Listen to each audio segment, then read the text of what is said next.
Այսօր պատրաստեցի սառեցրած խմորով և թարմը մրգով փոքրիկ գրպանիկներ։ Դեղց, ելակ, ծիրան, կաթնաշոր և հալվող պանիր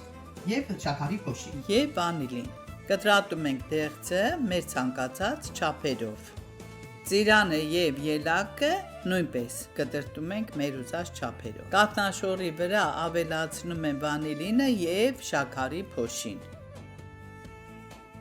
Այնուհետև մի լավ խառնում եմ։ Կտրում եմ սառեցրած խմորը մեջտեղից և բաժանում եմ քառակուսիների։ Այնուհետև վերցնում եմ կաթնաշորը և ավելացնում եմ միրգը։ Խմորի վրա ավելացնում եմ փոքրիկ կտրվածքներ և ծալելով տալիս եմ փոքրիկ գրպանիկի տեսք։ Այժմ սկսում եմ հավկիթը և այնուհետև դնելու եմ վառարանի մեջ։ Այսպիսի տեսք ստացավ սիրելիներս մեր այսօրվա սառեցրած խմորով պատրաստած գրպանիկները։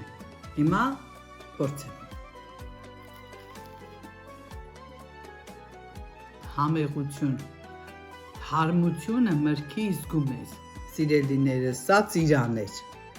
Մնացածը առանցին չեմ ուզում փորձեմ, տարբերություն չկա։